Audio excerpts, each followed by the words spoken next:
जल को प्रदूषित किया तो हर रोज लगेगा 10,000 रुपए का जुर्माना। जी हाँ, वाटर एक्ट 2024 संशोधित अधिनियम हो गया है पारित। तो इस पूरी खबर के बारे में आपको विस्तार से बताते हैं, तो बने रहिए प्यार उत्तराखंड में हमारे साथ और वीडियो को अंत तक जरूर देखें।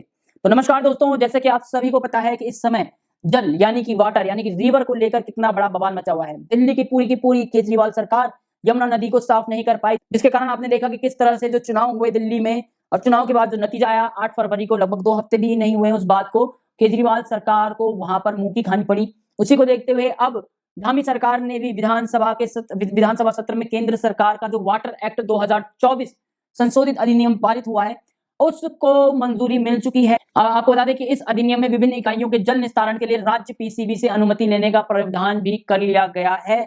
और अब कोई भी व्यक्ति अगर जल को यानी कि नदियों को प्रदूषित करता हुआ मिला तो उसको इसके बाद 10,000 रुपए का जुर्माना प्रतिदिन के हिसाब से देना पड़ेगा। जी हाँ, ये एक बहुत बड़ी बता सकते हैं आपको कि बहुत बड़ी न्यूज है कि जिस तरह से यमुना नदी को लेकर दिल्ली में बवाल मचा हुआ है, उसी तरह से आपको पता है कि गंगा यमुना जो नदियां हैं उत्तराखंड से निकलती हैं, काली नदी है, गंगा है, यमुना है, जो प्रदूषित करेगा उस नदी को, उस जल में जो कचरा बहाएगा यानी कि सीवेज का हो, चाहे इंडस्ट्रियल वेस्ट हो या फिर कुछ कोई भी वेस्ट हो, उस पर अब 10,000 रुपए प्रतिदिन के हिसाब से जुर्माना लगेगा।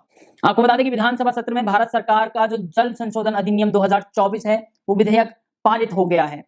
इसके कानून बनने के बाद अब जल प्रदूषित करने वालों को 10,000 रुपए का जुर्माना देना होगा। विधेयक में निर्णायक अधिकारी नियुक्त किए जाने का भी प्रावधान किया गया है जो कि जुर्माना लगाएगा।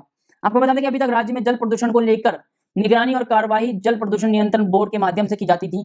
पीसीबी जल यानी कि प्रदूषण निवारण एवं नियंत्रण अधिनियम 1974 के तहत कार्यवाही करता था। इस अधिनियम में विभिन्न इकाइयों के जल निस्तारण के लिए राज्य पीसीबी से अनुमति लेने का प्रावधान भी किया गया था। इसके अलावा आपको बता दें कि नमूना लेने, दोषी इकाइयों के विरुद्ध अपराधों का संज्ञान लेते हुए सक्षम न्यायालय में शिकायत के बाद दायर करने की शक्ति थी वो दी जाती थी। केंद्र सरकार ने जल अधिनियम 2024 को अधिसूचित किया।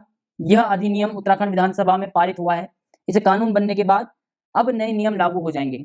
आपको बता दें कि पहले जो शर्तों का उल्लंघन करना था, उद्योगों की ओर से मांगी गई सूचनाओं को न भेजना, उद्योगों के निर्देशों का पालन न करने, यानी कि जल अधिनियम 1974 के तहत सक्षम न्यायालयों में वाद दाखिल किए जाते थे। न्यायालय 3 महीने का कारावास या 10,000 रुपए का जुर्माना जो था वो लगाता था इंडस्ट्री के ऊपर या जो भी वेस्टेज नदी में डालता था उसके ऊपर।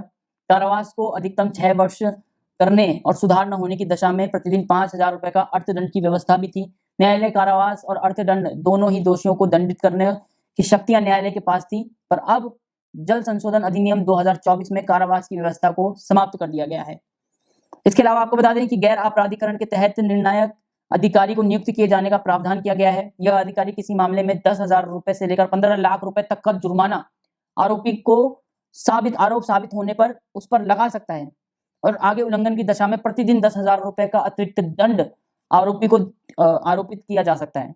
निर्णायक जो अधिकारी वो सचिव स्तर से नीचे का नहीं होगा और इसे केंद्र सरकार के माध्यम से नियुक्त किया जाएगा। इसके अलावा अभी तक पीसीबी अध्यक्ष को चयनित करने के तरीकों के निर्धारण के संबंध में शक्तियां राज्य के पास थी, जो कि अब केंद्र के पास चली गई है। यानी कि अब केंद्र के द्वारा एक सचिव अधिकारी के स्तर से ऊपर का अधिकारी नियुक्त किया जाएगा जो भी गंदगी करता है, जो भी जल को यानी कि नदियों को दूषित करता है, चाहे इंडस्ट्रियल वेस्ट हो या फिर बायोडिग्रेडेबल वेस्ट हो। जैसे कि सरकार ने देखा कि किस तरह से यमुना नदी हरियाणा से जब आती है तो शुद्ध रहती है और दिल्ली आते आते दिल्ली के अंदर ही उसके अंदर कितना सारा इंडस्ट्रियल वेस्ट डाला जाता है, कितना सारा उसके अंदर बायोडिग्रेडेबल वेस्ट डाला जाता है। और यमुना का स्तर इस तरह से गिर चुका है कि उस यमुना की वजह से, यमुना नदी की वजह से दिल्ली की केजरीवाल सरकार भी गिर गई है। और अब उसको ध्यान में रखते हुए उत्तराखंड में भी जो जल संशोधन एक्ट 2024 था उसको पारित कर लिया गया है। यानी कि अब जो भी आदमी ये करता हुआ पकड़ा जाएगा उस पर 10,000 रुपए से लेकर 15 लाख तक का जुर्माना लगाया जाएगा। और जुर्माना न देने की स्थिति में अगर उसने जुर्माना नहीं दिया तो उसको 10,000 रुपए प्रतिदिन का जो आर्थिक दंड है वो दिया जाएगा। एक कोशिश है सरकार की हमारी नदियों को साफ सुथरा बनाने की। इसके बारे में आप क्या कहेंगे कमेंट करके जरूर बताएं। फिलहाल प्यार उत्तराखंड में इतना ही। जय हिंद, जय भारत, जय उत्तराखंड।